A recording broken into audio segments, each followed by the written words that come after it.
एक रात सारा अपने 12 साल के बेटे एंडी के साथ उसके फ्रेंड के बर्थडे डिनर से अपने घर वापस लौट रही थी, जब अचानक ही रास्ते में बहुत जोर से बारिश शुरू हो गई। देखते ही देखते वो बारिश एक तूफान में बदल गई और इस वजह से सारा के घर जाने के रास्ते में एक बहुत बड़ा पेड़ टूटकर गिर गया था। सारा अपने बेटे आंटी के साथ उस एरिया में नई शिफ्ट हुई थी, इसलिए उसे घर जाने का कोई दूसरा रास्ता नहीं पता था। तभी सारा की नजर थोड़ी ही दूर एक बहुत बड़े से मेंशन पर पड़ी।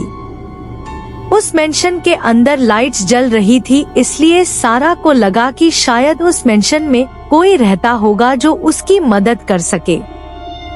सारा अपने बेटे एंडी को लेकर उस मेंशन तक पहुंच गई।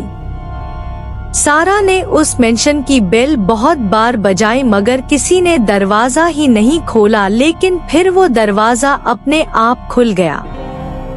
सारा कोई अजीब लगा, लेकिन फिर भी वो एंडी के साथ मेंशन के अंदर चली गई। उस मेंशन के हॉल में पहुंचकर सारा ने कई बार आवाज लगाई, हेलो ओए है यहाँ पर, हेलो, मगर उसका जवाब देने वाला वहाँ कोई नहीं था। जब कोई जवाब नहीं आया तो सारा को लगा कि शायद वो मेंशन खाली होगा। वो मेंशन देखने में थोड़ा अजीब सा था, थोड़ा डरावना सा, लेकिन रात बहुत हो गई थी और दोनों बहुत थक गए थे।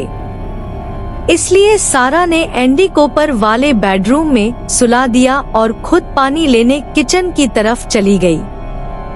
वैसे तो एंडी बहुत थक गया था, मगर उस बेडरूम में लेटकर उसे नींद ही नहीं आ रही थी। उसे एक अजीब सी बेचैनी लग रही थी और तभी उसे उस कमरे में रखी कबर्ड के अंदर से कुछ आवाज आई। एंडी उठकर बैठ गया और ध्यान से उस आवाज को सुनने लगा। उस कपबोर्ड के अंदर से कोई एंडी को पुकार रहा था, नॉइस। वहीं दूसरी तरफ सारा मेंशन के हॉल में पहुंची तो उसकी नजर वहां रखिए एक पुरानी चेयर पर पड़ी। सारा उसी चेयर पर बैठकर पानी पीने लगी, लेकिन तभी वह चेयर अपने आप ही झूलने लगी। घबराहट के मारे सारा के हाथ से पानी का ग्लास छूट गया और वो उस चेयर से निकलने की कोशिश करने लगी, मगर तभी वो चेयर खुद ब खुद तेजी से आगे बढ़ने लगी। सारा किसी तरह उस चेयर कूदी और उस हॉल के फ्लोर पर एक पुतले के पास जाकर गिर पड़ी। सारा उस पुतले के सहारे ऊपर उठी रही थी कि तभी उस पुतले का सर सारा की तरफ मुड़ गया। ये देखकर सारा के होश उड़ गए। डर के मारे वो ऊपर भागी। वहीं ऊपर बेडरूम से आ रही आवाजें सुनकर एनडीएफ थोड़ा घबरा गया था।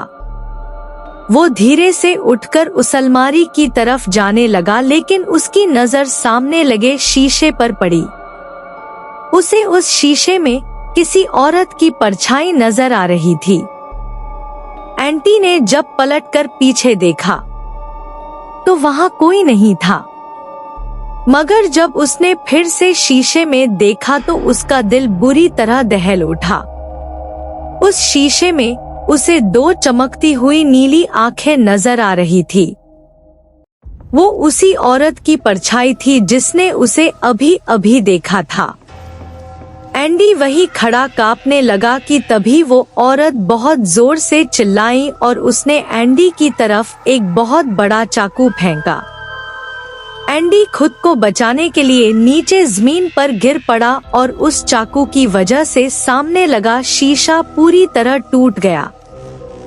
सभी सारा दौड़ती हुई वहां आई और उसने देखा कि एंडी जमीन पर पड़ा रो रहा था और फिर अचानक उसका बर्ड के अंदर से फिर से आवाज आने लगी, मगर इस बार वो आवाज वो बुला रही थी, सर।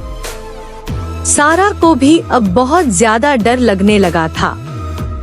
उसे समझ नहीं आ रहा था कि उस मेंशन में उसके साथ क्या हो रहा है। उसने शीशे के पास पड़ा चाकू उठाया और उस कपबोर्ड की तरफ जाने लगी, लेकिन जैसे ही उसने वो अलमारी खोली वो जोर से चिल आउट की। उस अलमारी के अंदर एक बहुत ही डरावना इंसान खड़ा था जिसका कोई चेहरा नहीं था और उसका सर उसके हाथ में एक बॉक्स में रखा था। ये देखकर सारा ने तुरंत एंडी का हाथ पकड़ा और उसे लेकर वहां से भागने लगी। वो दोनों कॉरिडोर में भाग रहे थे कि अचानक वो कॉरिडोर दो हिस्सों में बढ़ गया। एक हिस्से में सारा थी और एक हिस्से में उसका बेटा एंडी। एंडी जैसे ही अपनी मॉम की तरफ वापस बढ़ा, सारा जीस पर खड़ी थी। वो कॉरिडोर पलट गया और वो नीचे गिर गई। एंडी को कुछ समझ नहीं आ रहा था। वो पूरी तरह सहम चुका था, लेकिन उसने हिम्मत की और वो नीचे जाने के लिए सीढ़ियों की तरफ बढ़ा।